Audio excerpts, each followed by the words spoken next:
And very good morning to everyone. My name is Amna Nisar Abbasi. I'm a research officer at the Institute of Regional Studies, Islamabad.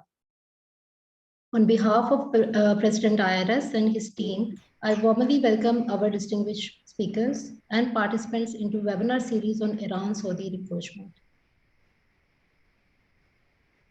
Going into the background shortly, there has been a major breakthrough into the frozen ties between Iran and KSA when they reached at an agreement on the 10th instant to revive the diplomatic ties under the due diligence by regional key player China. IRS is aiming to conduct a webinar series on the important development in the region in 4 segments. Today's webinar is first of the segments for which the topic is China as a mediator amid changing regional order. Now, I would like to request Syed Imran Sardar for the welcoming remarks. Mr. Sardar is the Senior Research Analyst at the Institute of Regional Studies. He has a number of publications at his credit. With this brief introduction, over to you, sir. Thank you very much, Amna, for the kind introduction. And the Institute of Regional Studies, particularly the Iran program, has been instrumental in generating a debate on the significant development time and again.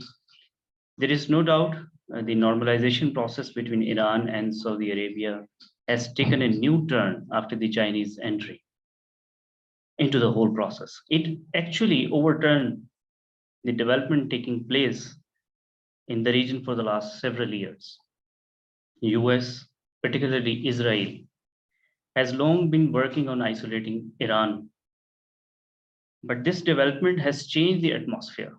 Since no details are here in the media about the recent agreement between Iran and Saudi Arabia, but there are divergent views.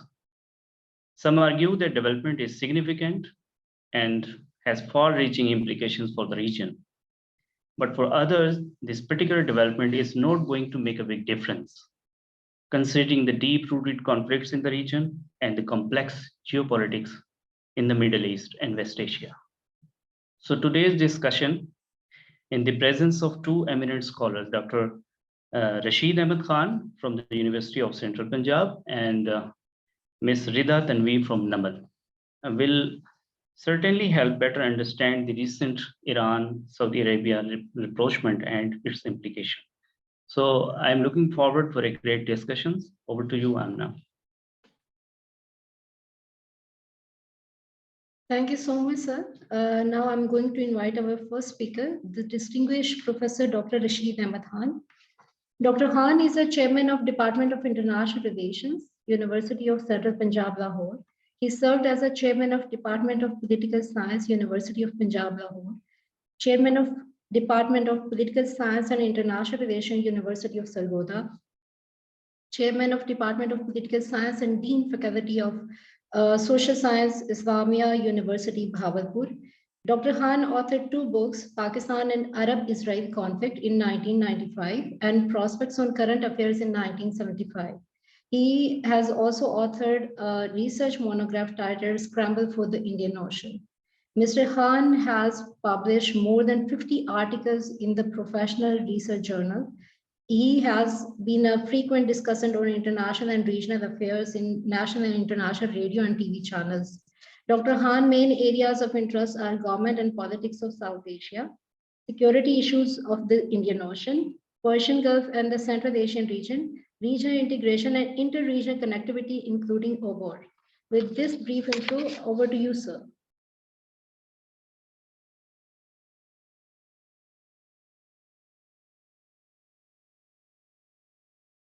Dr. Khan, can you please unmute yourself?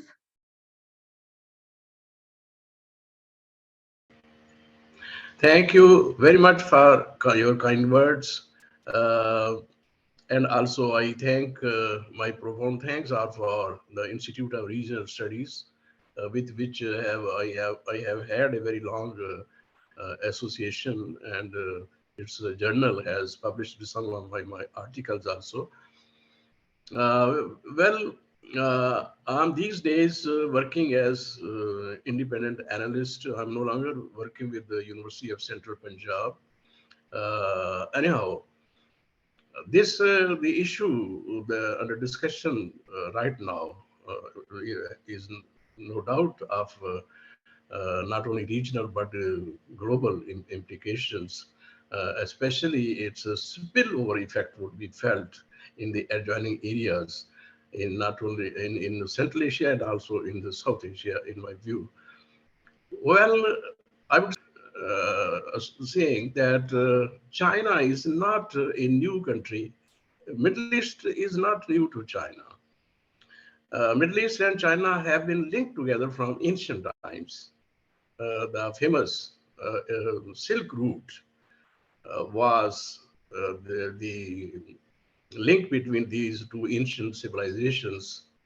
And the Silk Road, which was in fact a combination of highways, roads, and arteries. It was not only a road or means of communication for carrying goods and merchandise. It was a highway for the exchange of ideas, exchange of philosophy, exchange of fashion, exchange of culture between these two ancient civilizations. So I think it's not the entry of China into the Middle East. It is the renewal of ancient and old contacts between these two important regions, which in the ancient world were known as very important powers. Uh, I would also like to mention here that the ancient Silk Route had three main arteries. Two of them passed, all the three arteries passed through Iran, starting from China, passed through Iran and converged on the eastern coast of Mediterranean, from where the goods were transported through the Mediterranean Sea to European countries. So Iran has always played a very important role in the promotion of not only trade and commerce, but also in the dissemination of ideas, culture, languages, philosophy, religion, etc., right from the ancient times. So that is, I think, the geopolitical location of China, importance of China, which makes the contact or the renewed contact between China and Iran very significant. We know that the current or the present political map in the Middle East is the result of the decisions taken by allied powers, which gained victory over Central Powers in the First World War. And the map of Middle East was redrawn under the secret treaties of the Allied powers involving Britain, France, Italy, and Russia. But this was never accepted. That is why the that injustice meted out to the Middle East by the victorious powers of the First World War, that became the basis of Arab nationalism, which became a very important political force in the 1940s and 1960s. Now, I will not go into the details, but I would say that during the past century, the control of the Middle East has passed into many hands. Till the Second World War, Middle East was being controlled by these two major European powers, Britain and France, which incidentally at that time happened to be the largest colonial powers. But after the Second World War, the United States replaced these two powers, and the United States tried to establish its own order in the Middle East, which was no doubt based on the political decisions taken by the Allied powers after the First World War. But it had important American imprint. And the most important was the unqualified, total, unconditional support to Israel as, a, uh, as an American outpost to control the oil wealth of the Middle East, and also to act as a bulwark against the rising wave and force of Arab nationalism. And the main features of the order imposed by the United States in the Middle East were for example, the defense pact like Baghdad Pact, which later came to be known as CENTO, and then also total commitment of the United States to the defense and security of Israel. And we all know that in the all four wars fought between the Arabs and Israel, from 1948 up to 1973-74, it was the United States which whose help and assistance and weapons played the decisive role in determining the outcome of these four wars. Nevertheless, after the end of the Cold War and disintegration of the Soviet Union, the United States, for a time, seemed to have the total control of the Middle East, as it thought that it had become the sole superpower, and unilateralism became the hallmark of American policy in the region. But this order was, from the very beginning, untenable for the reason because it enjoyed no local support, and there was the local opposition to this order was growing. And the main source of that opposition was Iran, which before 1979 was one of the two pillars of security in the Middle East, along with Saudi Arabia under Nixon doctrine. But after the revolution, Islamic revolution in Iran, the security structure in the Middle East, erected by the United States, collapsed, and Middle East became an area of political instability, conflict, uncertainty, and struggle among the competing parts. And since the Soviet Union had been disintegrated, Russia was no longer in a position for some time to assert its influence in the Middle East. Then China began to increase its relations. China's relations had already been established with the countries of the Middle East. Iran had accepted China, recognized China in 1971.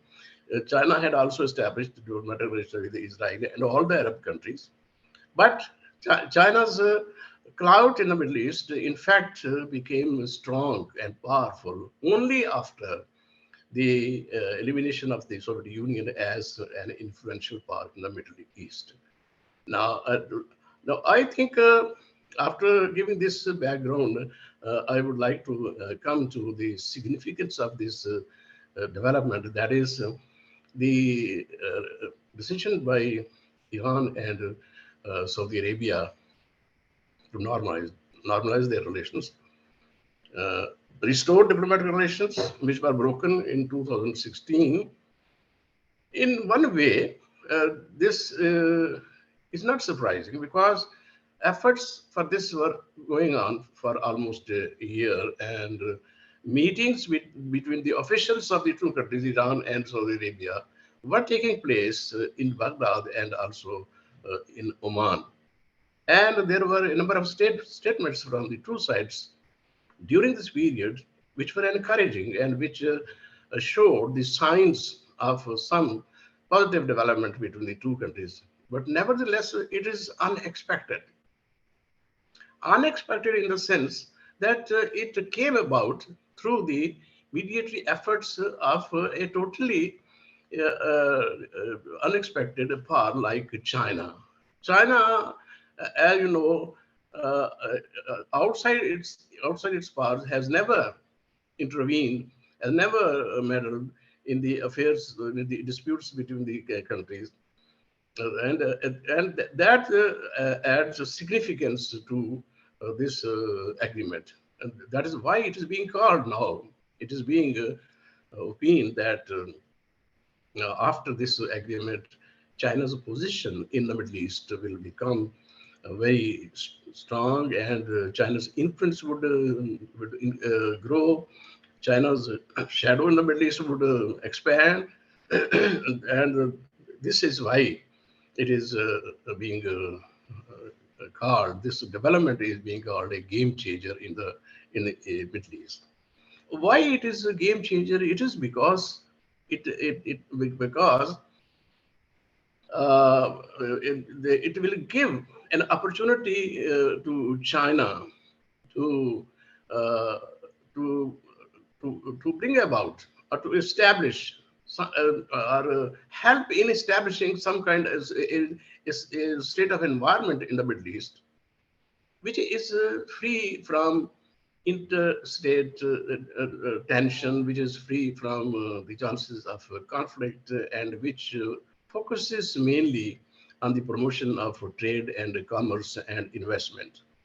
So that is why I think this is going to be a development which will have far-reaching implications, not only for the Middle East, for the Gulf region, but also for the adjoining regions, especially Central Asia and South Asia. First of all, immediate impact of this development is that it will improve the prospects of security in the Persian Gulf.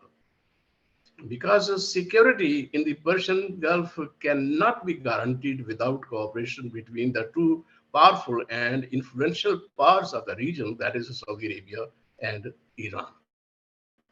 After the Islamic Revolution, before the Islamic Revolution, as I mentioned, the United States had announced and launched a strategy that was known as a twin pillar strategy, that is to say, a security plan based on two pillars, relying on two pillars, Iran and Saudi Arabia. Iran and Saudi Arabia were two pillars of this security structure, main pillars.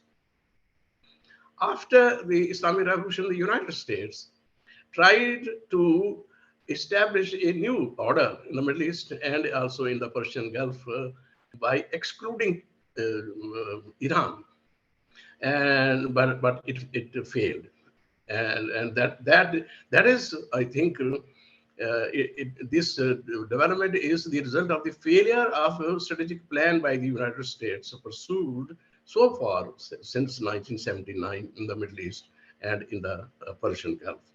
So I think normalization of relations between Iran and Saudi Arabia will not only open the new avenues of cooperation, bilateral cooperation, and between Iran and Saudi Arabia, for which they had already signed a number of agreements in 2001 and 2011, but would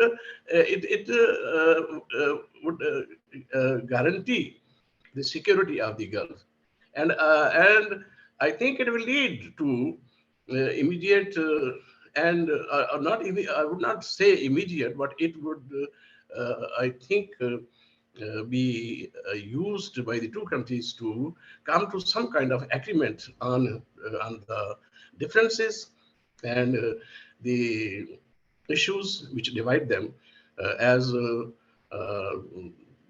foreign minister of Saudi Arabia has said in reaction to this agreement, which was reached in Beijing as a result of talks between the security advisors of the two countries, Iran and Saudi Arabia, and that he was candid in saying that this will not remove the immediately the differences between the two countries. But he said that this is a positive development, and there will be a movement towards those removal.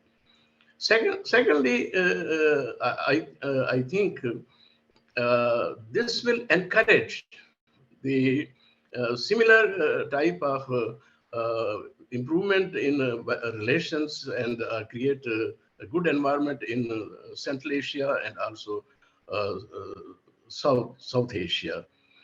We all know that apart from uh, uh,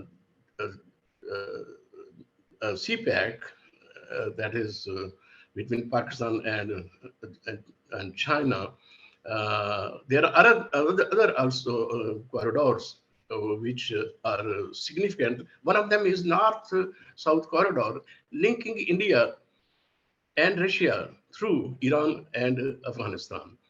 And I think as a result of normalization of relations between the two countries, the door of growing, the door of, what should I say, a robust relationship in trade and commerce between China and Iran would be opened. In Iran, China, here I come to the second important distinctive feature of this development is that, in fact, although the oil imported by China from Saudi Arabia far exceeds the amount of oil imported by China from Iran, but China's main focus is not on Saudi Arabia, it is on Iran. Because Chinese diplomacy aims not only on oil, it is much beyond oil.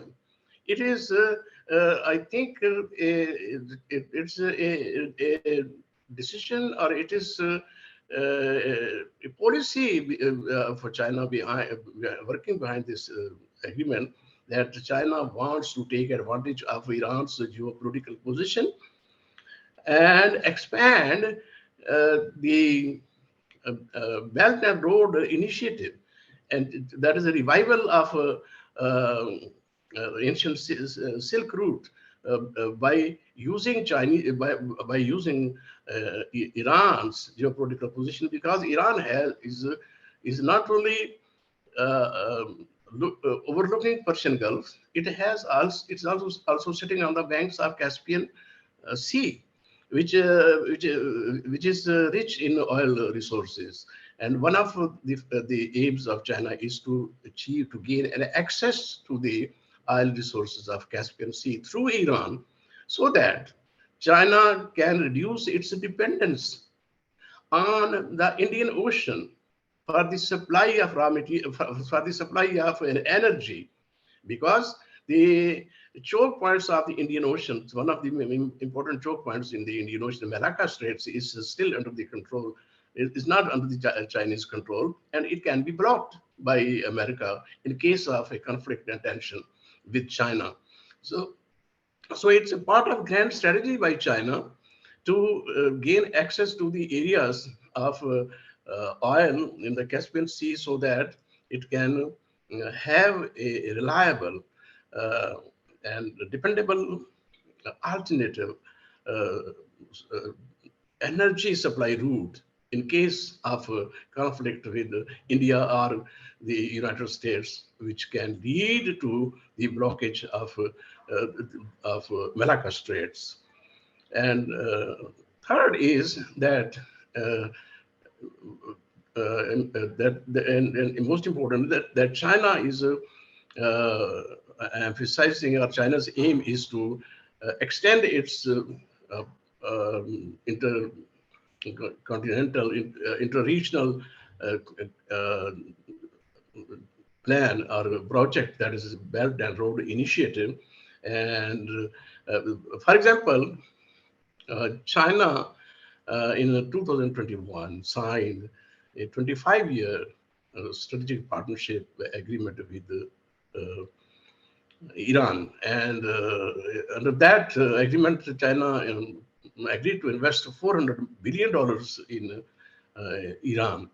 Almost half of this amount is being spent on the building of infrastructure in China, which also includes a railway line from Tehran to Iraqi border.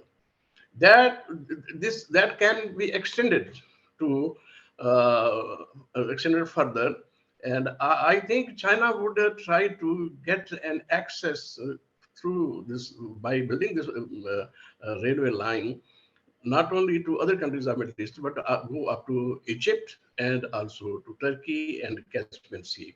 That is, I think, the prospects which are waiting as a result of this historic diplomatic success and achievement by China in the Middle East.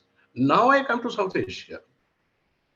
Historically, we know that South Asia has never remained unaffected by any important development in the Middle East and vice versa. Therefore, anything which happens of strategic significance in the Middle East will ultimately lead to some kind of important impact on South Asia.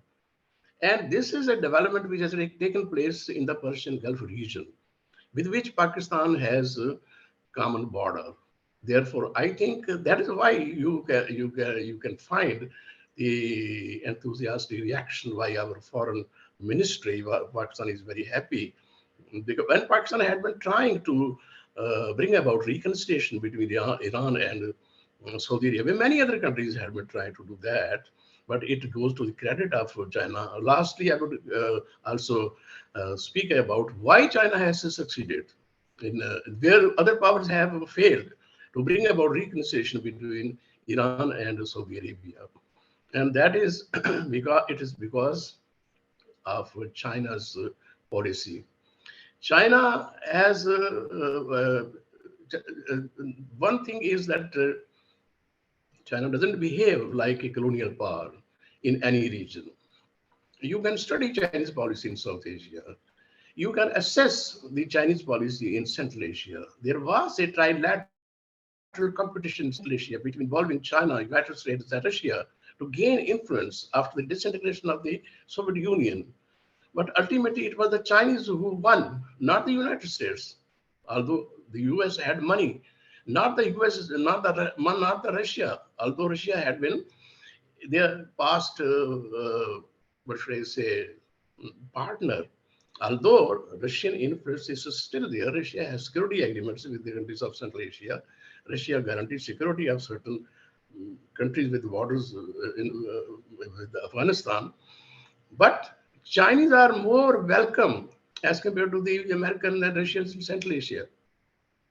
Similarly, there is a goodwill for the Chinese, not only in South Asia. See, for example, in Africa, it is because China's attitude, China's behavior is to accept, recognize, acknowledge the self-respect of the other nations. It doesn't behave like a colonial power. Its policy is non-interventionist. It has never intervened in the internal affairs of other countries. Its policy is strictly based on bilateralism and on the basis of mutual benefit, on the recognition of independence and sovereignty of each other. And secondly, China has always pursued a middle-of-the-road policy in all these areas, including Middle East. If you look at the Middle East, China has been a strong supporter of Palestinian rights, Palestinian interests, but China has also had relations with Israel. Similarly, China succeeded in having equal relations with Iran and Saudi Arabia. And that is why I think Chinese initiatives get attention of the local powers. Chinese policy is liked.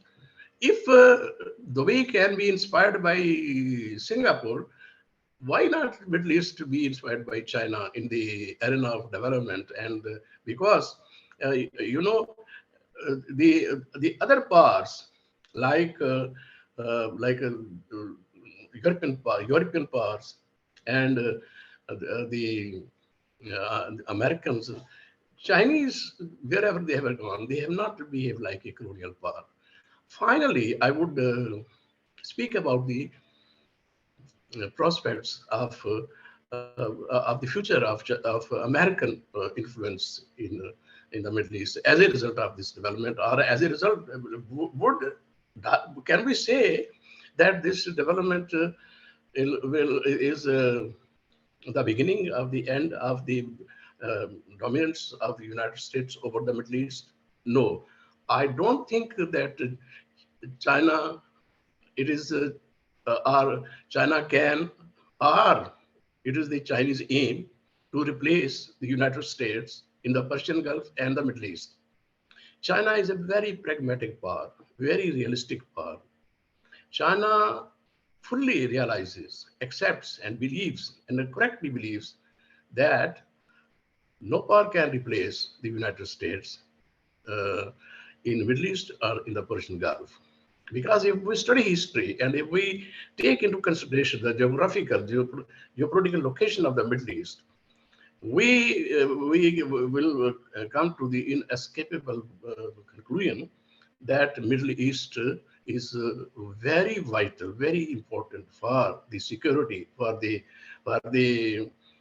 sustainability, and for the security and prosperity and development of Europe. This is the eastern coast of Mediterranean.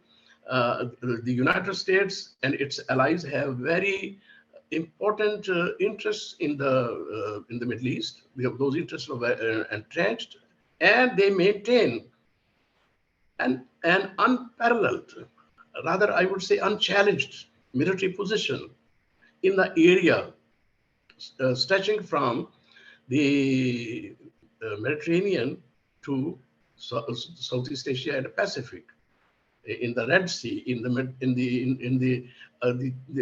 Indian Ocean, in the Pacific. Right now, I think there is history's largest constitutional military power in the Persian Gulf and in the waters around the Persian Gulf, as a result of conflict in the Middle East, in Afghanistan, and also in Iraq. So, and China is very well aware of that. It's not within its capacity to challenge American interests in the Middle East. And it's not a policy of China to challenge outside powers' interests in any region. China has never challenged US interests, even in South Asia. China will never challenge American interests in the Middle East. China is only that there should be a level playing ground. There should be, every country should be given equal chance. And there should not be any blackmailing. There should not be any pressure. China will be a competitor, not a rival of the United States in the Persian Gulf or in the Middle East. Even in South Asia, you know, if we can recall that when in 2006, civil nuclear deal was signed between India and the United States, China did not oppose it. Rather, China said that China was ready to sign a similar deal with India. China has never opposed the presence of American influence in South Asia. China has only opposed the attempts to use that influence against other countries, or and warned against the local governments not to fall into the trap of the Americans to be used as a tool in their hands. Even in Southeast Asia, in the Pacific, China never challenged American interests. It is the American who feel that their interests are threatened by the development of China. Now, they say rise of China. They say military expansion of China. These are, I think, misleading terms. China doesn't aim at military expansion in any area of the world. China has not established any military base in the Indian Ocean. China doesn't seek any military base in the Middle East. China has not entered into any defense and military agreement with any country of South Asia or the Middle East. So how China can challenge American presence? But China would insist, and I think finally would succeed in convincing these powers to establish a new order in the Middle East and in the Persian Gulf, which is based on respect for sovereignty, equality of other powers, and allow all the powers to have a chance of free competition. Thank you very much.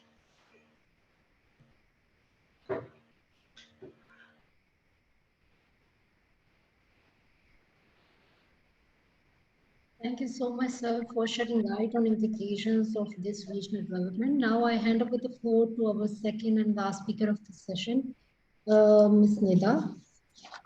Sorry, Ms. Rida. Ms. Rida is a young professional in the field of international relations. She is attached as a lecturer with the Department of International Relations, NUML University, Islamabad. She has a number of publications at her credit.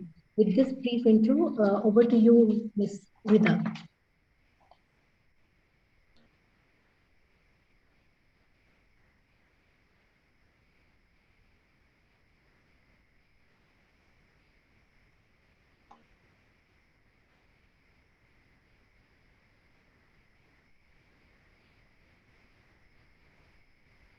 Ms. Rida, can you please unmute yourself? Can you hear me now? Yes, we can. All right. Thank you so much, Ms. Amna Nisar, for inviting me and introducing me. Thank you so much, Institute of Regional Studies, for this opportunity. And frankly, speaking after Dr. Rashid Ahmed's such an intellectual and learned kind of point of view, it feels like a privilege for me to speak. And before I move forward with my own presentation, I would just like to add a few points on which I truly agree with sir, that China has always played a very positive role of a big brother. We talk in terms of whatever region in the world presently, China has, you can say, responded as a cooperative big brother rather than a bully, which actually has been the encouraging factor for many countries to let China, you can say, I wouldn't put it like this, that interfere, but they would allow China to participate in their internal politics. And Iran-Saudi rapprochement is one such example, that a country which had those two rivals, which had remained rival countries for many years, and China was able to bring them on one table and was able to develop a bond between them, which is going to turn out to be very prosperous for the future of Middle East. With that, I would like to start my presentation over here. Please let me know when you can see that. Is my presentation available on the screen? Yes. All right.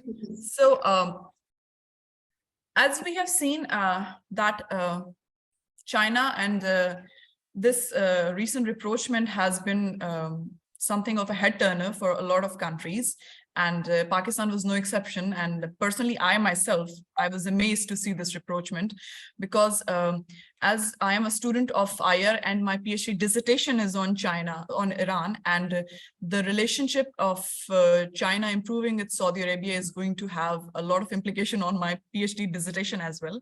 So I'll just begin with just pointing out some of the past, you can say, events regarding a Saudi-Iran relationship, the historical perspective of Saudi-Iranian relationship. We have seen that there had been a lot of tension between the two countries. From the past, we have seen them having ethnic issues, for instance. And if we go into further history, we have seen these two states being rival on, even at the time when they were kingdoms. Saudi Arabia is still considered kingdom, but when it was a Persian dynasty, we have seen them not seeing eye to eye with each other. And I'll just begin this historical ties from 2016, when Saudi Arabia, the Kingdom of Saudi Arabia, it basically severed its ties with Saudi Arabia, with Iran, because some of the Iranian protesters invaded the diplomatic posts in Iran because of the execution of some of the Shia clerics in Saudi Arabia, along with some other notables.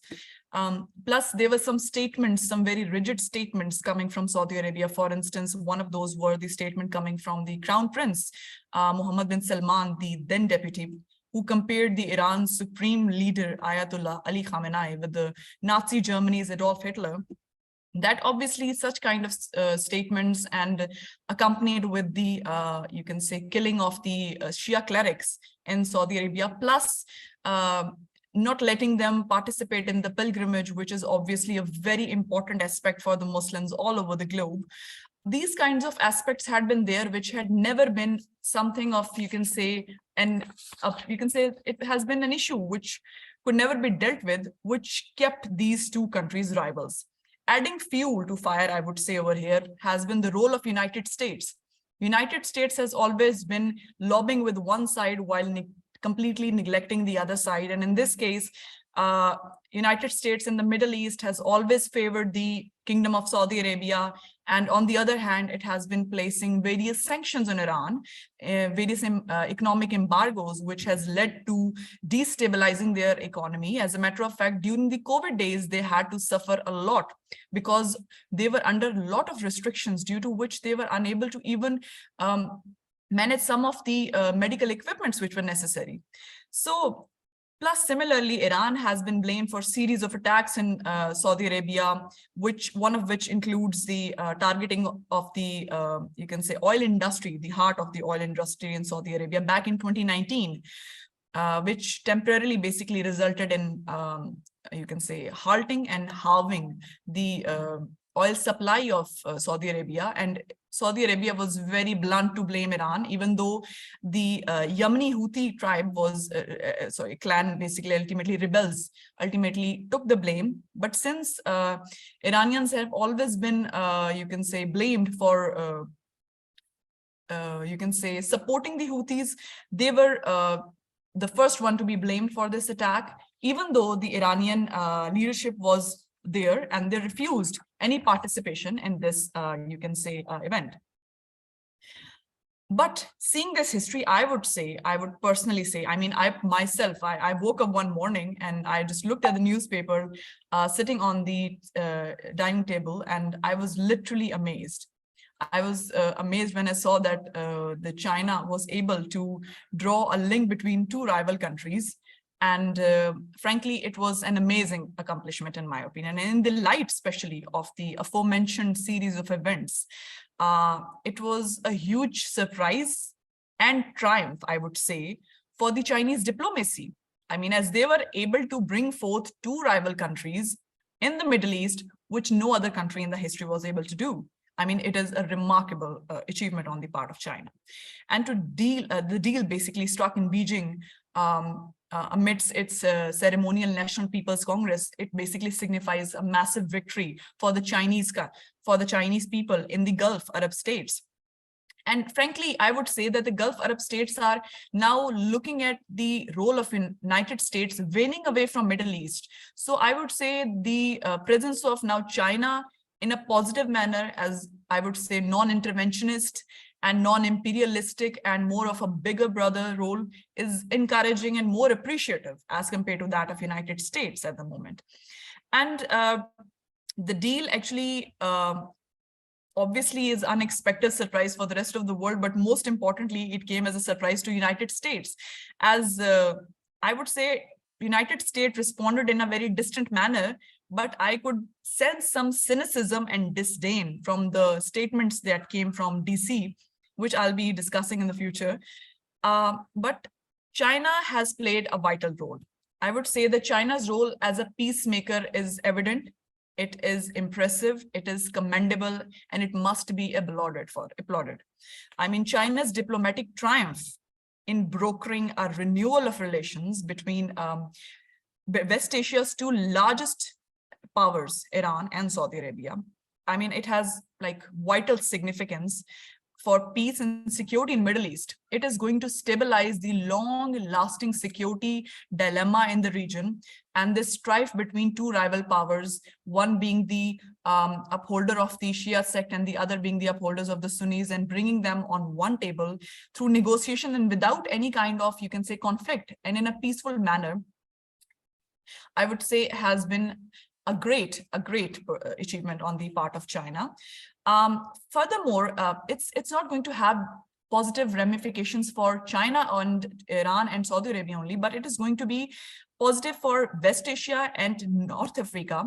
I mean, as it will open the doors for easing tensions in Syria, Iraq, Lebanon, Palestine, Yemen, Ethiopia, Sudan, and some other Middle Eastern countries as well.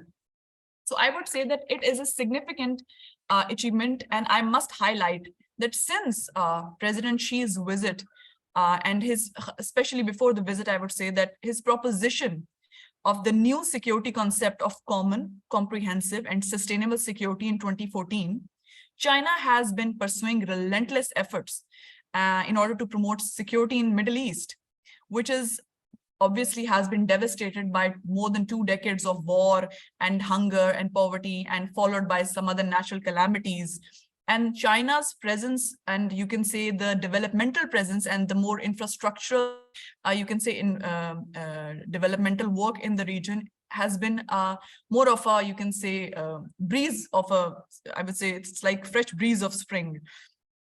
And under this goodwill gesture of China, Iran and Saudi Arabia has agreed to shed away their long hostilities, which will result in promoting peace. It will also demonstrate their trust in China as an impartial and sincere partner for peace. And China, if we look overall, has been mostly promoting the factors of peace. It has been mostly contributing in terms of economic development, and it has always respected the territorial and integrity and sovereignty of every country. I would say China, despite being more of a socialist country, has more been a realistic state. I mean, I'm looking from a realist paradigm. They have always respected the territorial integrity of every country, and they have, even in their economic policies, they have always played very smartly. They would not try to intervene in anyone's internal matter, and they would rather try to be more of a supportive actor in any region, I would say. And the success of this agreement also raises China's diplomatic structure as an honest broker, and its litmus test for China's global security initiative. I mean, it would likely contribute as a beacon of hope, and it would also act as a roadmap for resolving most of you can see complex issues around the future, around the world in the future. I mean, looking at this example in the Middle East, I believe that it basically has elevated the trust level of the countries in China. Now they will be more, you can say, willing to let China participate in issues which basically are never ending or non-resolving, because China has acted in a very smart way over here, in a very honest way, by resolving the issues of two rivals over here. And these development further, I would also say that obviously China has played a vital role over here, but we cannot disregard the, you can say, involvement and the most important actors in this whole, you can say, triangle, Saudi Arabia and Iran. Obviously, the willing of these two countries and their giving up of their long hostilities and their rivalries and the grudges they have been keeping within themselves for quite some time, letting them go has been quite impressive, I must say. And these developments that has happened in Middle East, they cannot be seen in isolation, I would say. They have been result of lengthy sessions of dialogue between Riyadh and Tehran, obviously. And it can be viewed with the 2022 December visit of President Xi to Saudi Arabia, which was actually followed by the visit of President Ibrahim Raisi to Beijing in February of this year, 2023. So obviously they have been discussing this matter, and they have been looking at the pros and cons of this relationship, the rapprochement. How is it going to contribute positively to this region? So in essence, I would say that it has been an achievement. It has been a victory of shared tranquility, security, and development. And I'm sure if these promises are kept, they are going to have long-term positive implications for the region. China has always felt very strongly about the Middle Eastern region. I mean, as far as it is concerned, its path, or you can say China has always explored their developmental paths.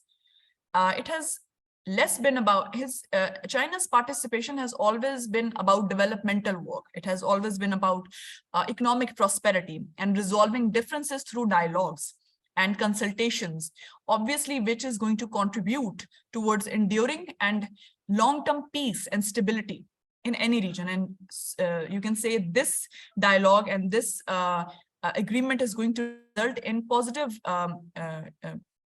results in the Middle East by eliminating this geopolitical competition which was happening in this region, which was actually having a very detrimental effect. And China is willing to do its best in promoting peace and stability, is also going to help them realize that they have a very strong and reliable partner in Middle East. Furthermore, this initiative has been hailed by the international community, including United Nations. I would say that the spokesperson, Stephanie Dujarric, her response was that good neighborly relations between Iran and Saudi Arabia are essential for the stability of the Gulf region. And as a matter of fact, despite being, you can say, not being very happy about this, but at least even United States had to say that it had to welcome any effort to help end the long war of Yemen and de-escalate tensions in the Middle East region.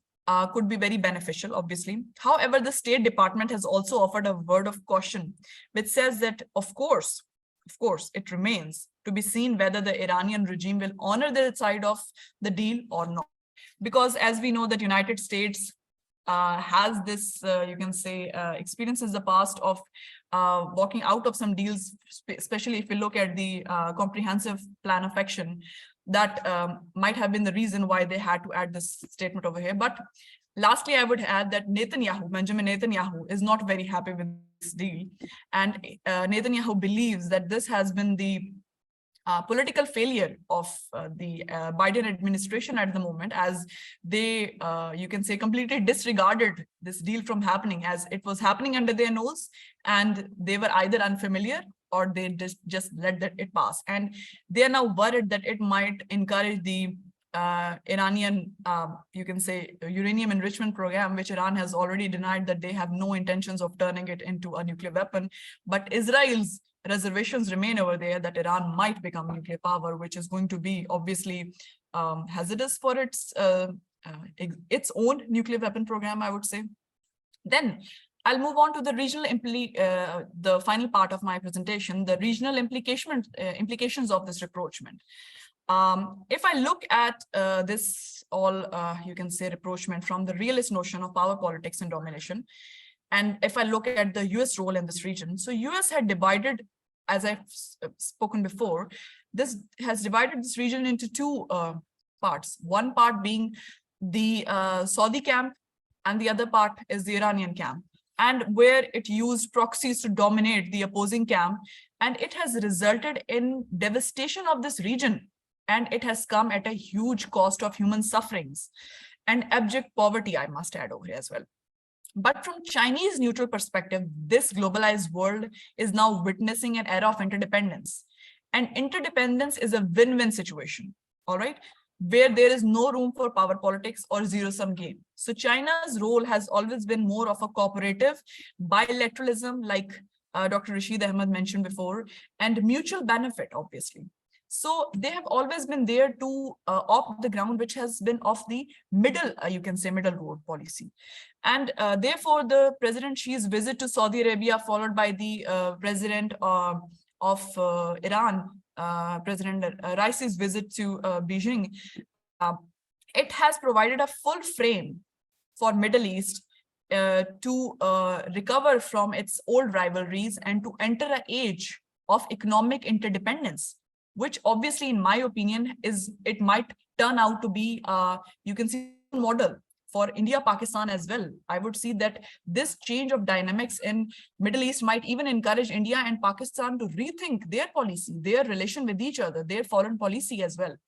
So Chinese engagement, I would say, revolves around groundwork to rebuild crumbling infrastructure, improve trade, then increase investment, which it has been doing not only in Middle East, but it has done in Pakistan as well. The CPEC project is one such great example of it. Then it has been, you can say, investing a lot in the infrastructure and refining people's life. I mean, whenever you see China's involvement anywhere, you would see that there has been some sort of a positive developmental work over there. It has always been about the, you can say, development of the people and less of, you can say, military intervention. Plus, furthermore, I would just like to add a few more points before I end my presentation over here, that Iran-Saudi rapprochement would end long-drawn proxy wars between Saudi and Iranian camp in the Middle East, because this intra-state conflicts have brought many sufferings, frankly. The deaths and devastations, it has ruined the economies, seriously impacted their comprehensive national powers, and they have, you can say, wasted their economy over futile causes. Then Iran has long suffered United States belligerence and is now beginning to emerge as a dynamic trading nation. So together, Saudi Arabia and Iran, I believe, have the potential to bring, or you can say, ignite a wave of development across the wider region, which will benefit not only the Middle East, but also Africa. And it might have, you can say, ripple effect all the way going into the Europe as well.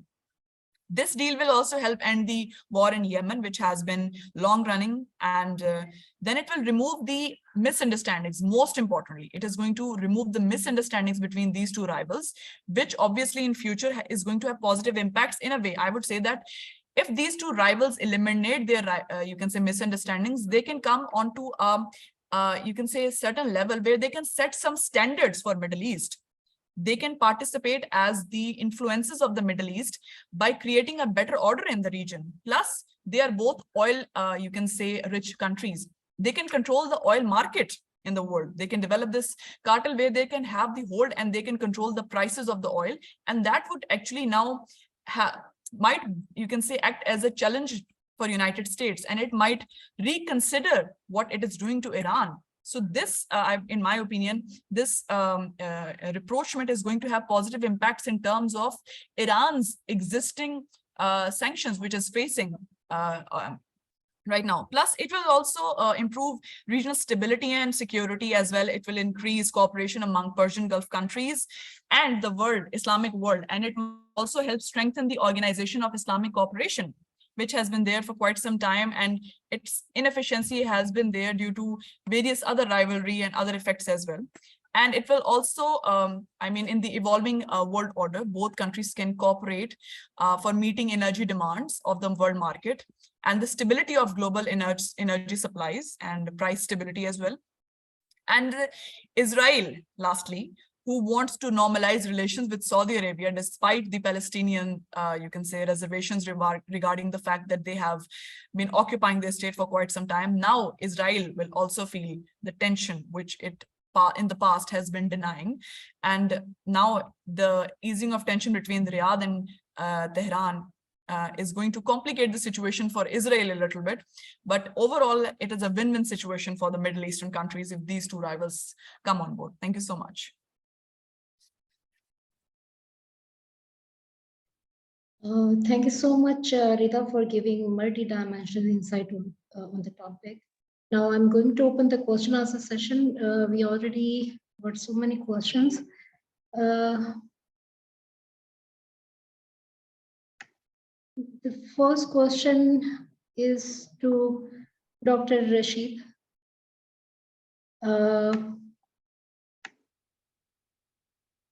Can China-Iran economic and military partnerships impact China-Pakistan friendship?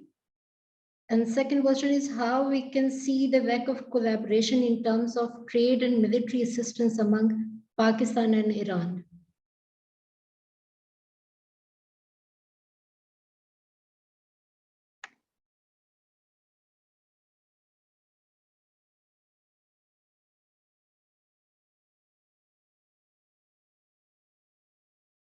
Sir, can you unmute yourself?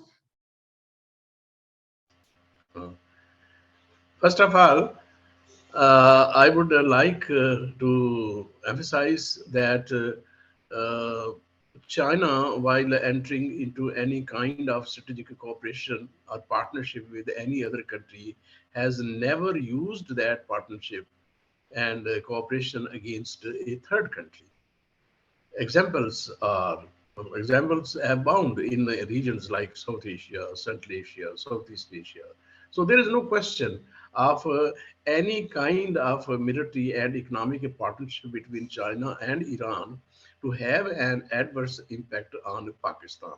With Pakistan, China has a robust relationship, we know, not only in the military, defense, and security fields, but also in the economic arena. But that is strictly bilateral. So, and the proof of it is that China, instead of keeping or excluding other parts from its uh, corridor project CPAC, has invited other countries like India and Central Asian countries, Middle Eastern countries, and African countries to get associated with that. So I don't think there is any possibility or any danger of Pakistan's security being impacted by any kind of coming together with, of China and Iran. What was the second part of the question? That is, There I was failed to. how we can see the lack of collaboration in terms of trade and military assistance among Pakistan and Iran. Pakistan, Iran. Yeah. Very interesting question. Uh, there is no doubt that economic cooperation and trade relations between Pakistan and China are restricted and are hampered by, we all know what is the reason. Main reason is the American sanctions.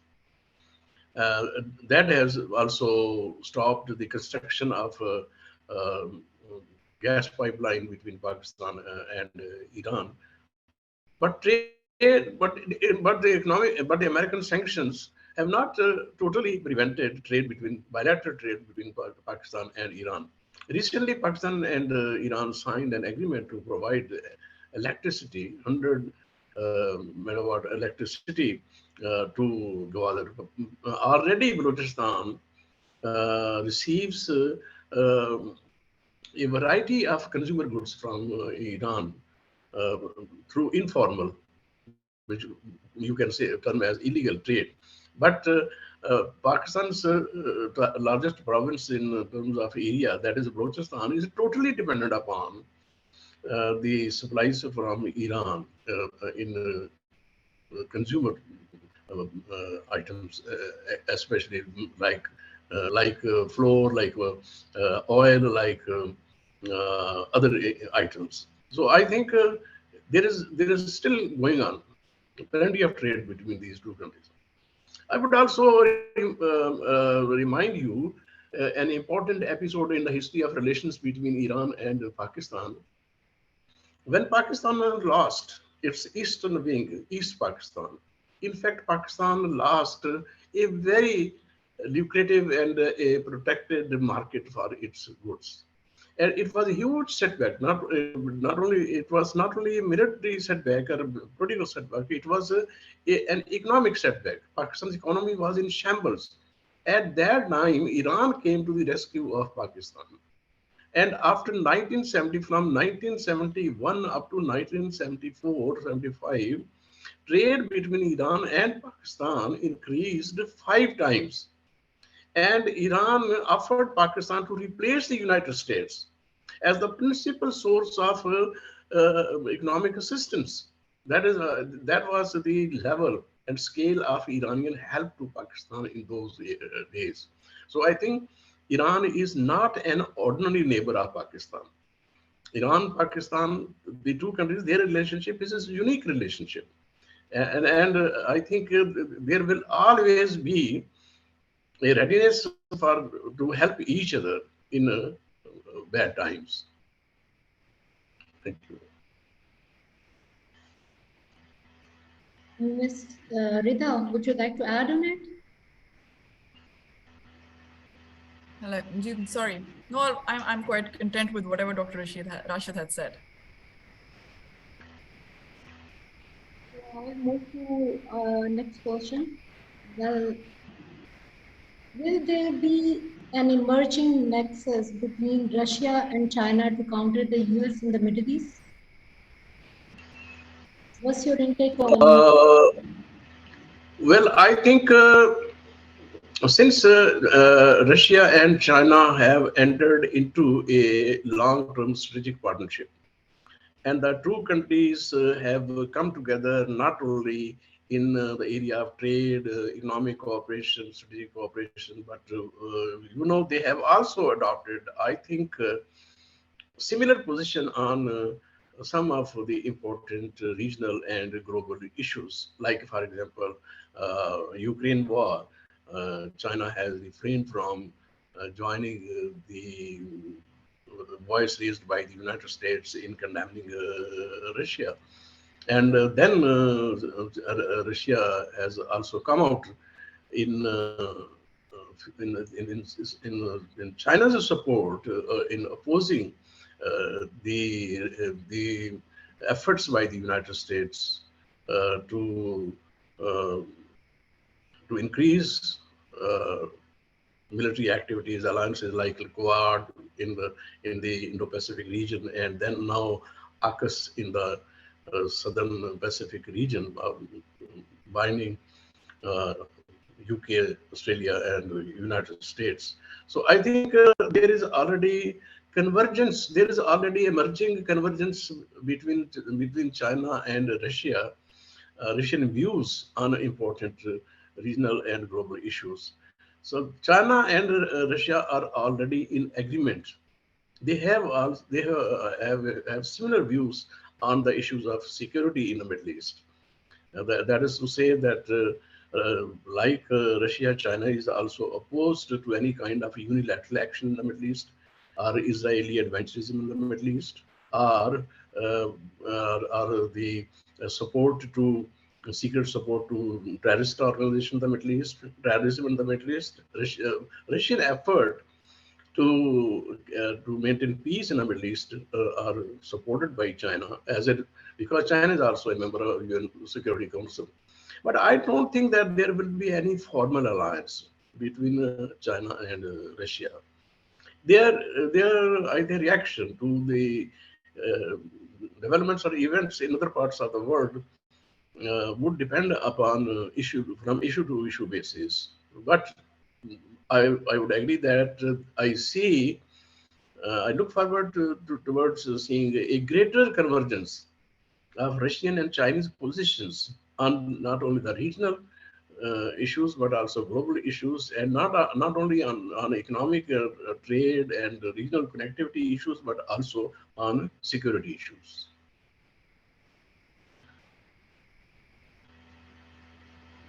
Ms. Rida. Yes.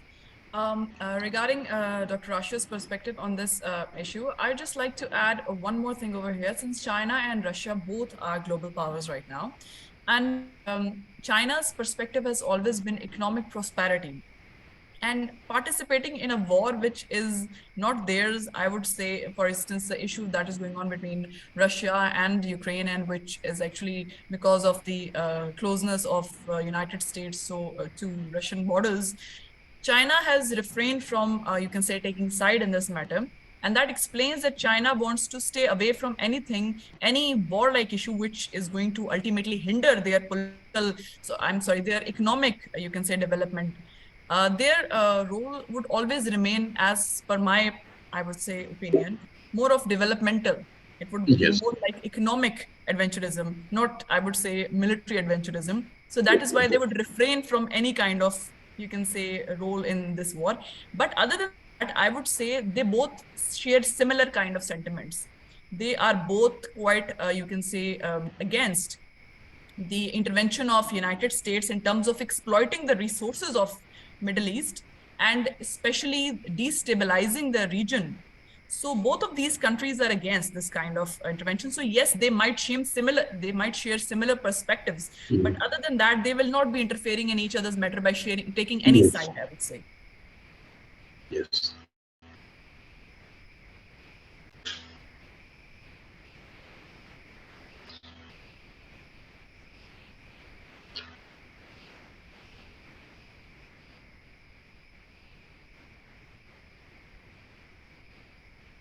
There is a question from Firoze.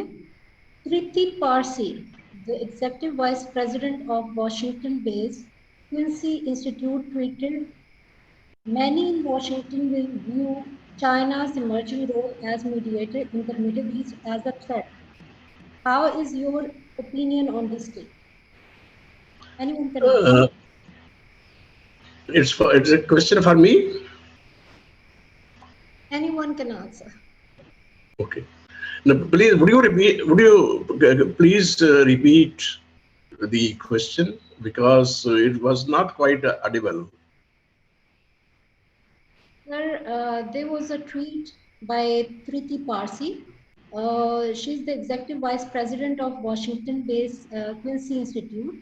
The tweet was, "Many in Washington will view China's emerging role as a mediator in the Middle East. They take it as a threat."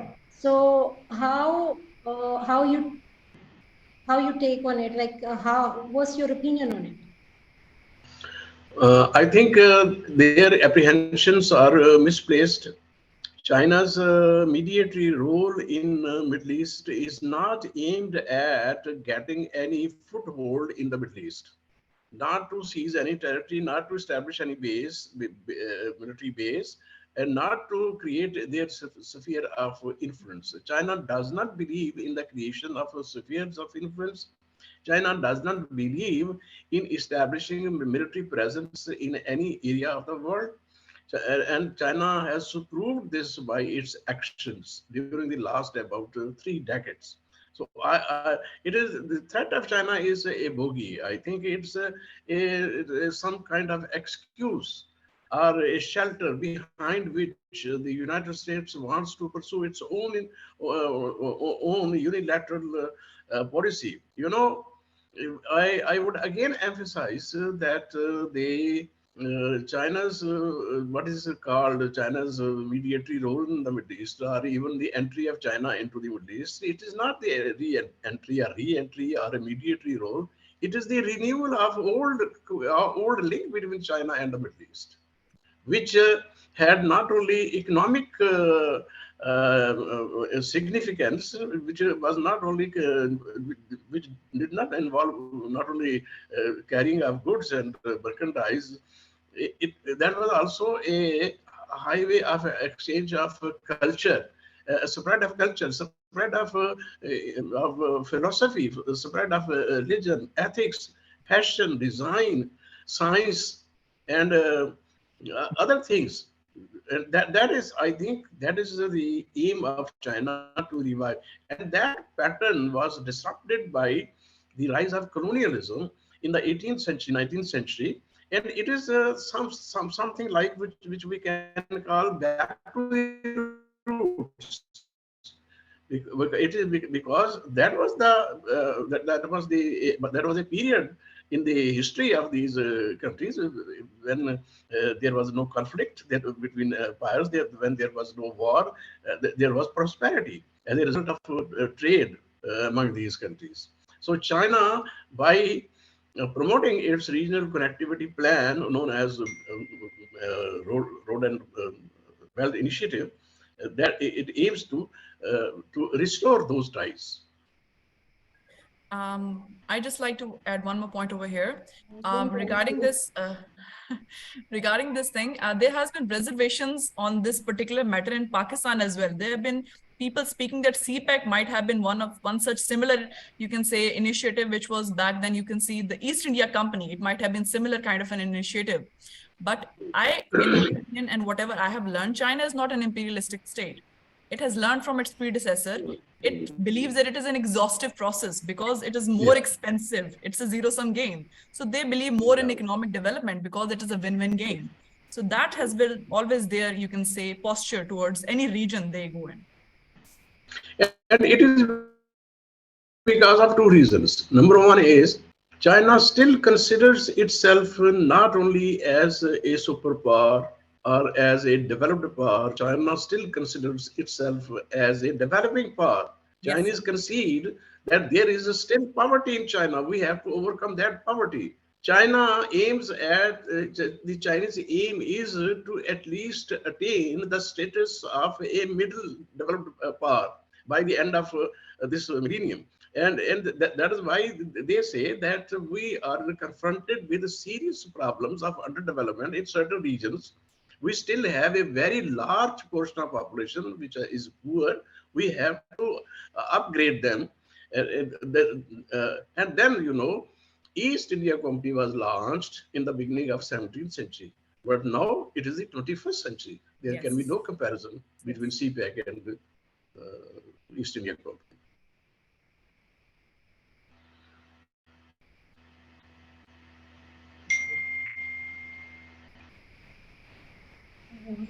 I think I should move to the concluding remarks.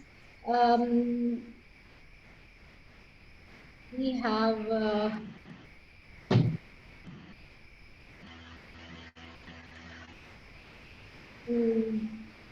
Syed Imran Sardar with us. He's going to deliver the concluding remarks for the today's session. Over to you, sir. Thank you, Amna, for giving me floor for the concluding remarks. It's really difficult job, and it was really interesting and learning discussion going on. Both the speakers agreed on that this development brokered by China has far-reaching implication for the Yemen, implication for the diffuse of tensions in the Middle East, and it has also implication for the South Asia. So there is no doubt, three countries, China, Iran, and Saudi Arabia, all together are the beneficiaries of this agreement, as mentioned by both the speakers. For Iran, I think it's the second achievement after the SCO membership, as this agreement will help build up Iran's credibility as the responsible state in the international system, and this is significant after the failure of JCPO, the Western-led initiative. Secondly, as discussed by both the speakers, we can hope for a decline in proxy politics in the region, particularly in the Yemen, as also mentioned by Rida and Dr. Rashid Saab. But for Yemenis, I would say the conflict is much more than the proxy politics between Saudi and Iran. It is a conflict in Yemen, primarily is between the Yemenis, which I think it will take time. It is not going to be resolved overnight. Both the countries Saudi and Iran have to sit down and discuss ways to help Yemenis in reaching out an indigenous solution, which could actually end up the conflict in the Yemen. Thirdly, Iran and Saudi normalization will have its positive implication on the region, as well as pointed out by both the countries. But one thing that I wanted both the speakers to just speak a little, maybe we can have another session on this prospects of sustainability of this agreement, and second, the credibility of the China as a mediator. So I would request the Iran program, Amna and Praz, to please arrange another session in which we can discuss critically discuss the role of the China and the prospects of sustainability of this agreement. So realistically speaking, for China, I think it was easy to bring both the countries, Iran and Saudi Arabia, together, since China is a common friend. But in terms of political defense and security leverage, there are limitations for China. It is more the economic leverage that I must say enabled Beijing to facilitate the agreement between the two countries. The fact of the matter is that maybe both the speakers disagree with me. Beijing lacks political will as well as the experience in dealing with the complex Middle Middle Eastern geopolitics, religious, sectarian, and ethnic divisions in the region. The sustainability of the agreed terms is hanging on the factor that how China can further play its role, as well as how far Iran and Saudi will go in compromising on their traditional stances. But Chinese involvement, no doubt, at this point of time is of great importance. This is for the first time China has replaced US in brokering an agreement in the region. Previously, from Camp David, Oslo Accords, Israel-Jordan Treaty, and so on to the Abraham Accords. In all the agreements, the United States was there, was a prime figure. So this is the first time that China has replaced. So replace the US. So in that regard, this development carries important implication for the US and its role in the geopolitics. Finally, this development perhaps has direct or indirect impact on South Asia, as Dr. Rashid has mentioned, and on India-Pakistan, as Rida Tanvir has just mentioned. So I think the United States might rethink its policies for Middle East, West Asia, and South Asia after this development. US has recently claimed that the recent agreement between Iran and Saudi Arabia, as mentioned by Rida, it was primarily based on the US previous efforts. And China did nothing but advance the US agenda in bringing peace and stability in the region, which is according to United States version. So borrowing from this statement, there are chances that United States may take interest in India-Pakistan normalization process once again, and reiterate its position and its role in facilitating talks between India and Pakistan once again. But I would like to emphasize that we must have another session on discussing the criticalities involving in this China's role as a mediator and the sustainability factors. So with that, I must say thank you, both the speakers, and over to you, Amna. Thank you so much, sir, and thank you so much, Dr. Rashid and Ms. Rida Tanvir, for giving us insight of the topic. And thank you so much, all the participants who are joining us today. Have a wonderful day. Have a hafiz.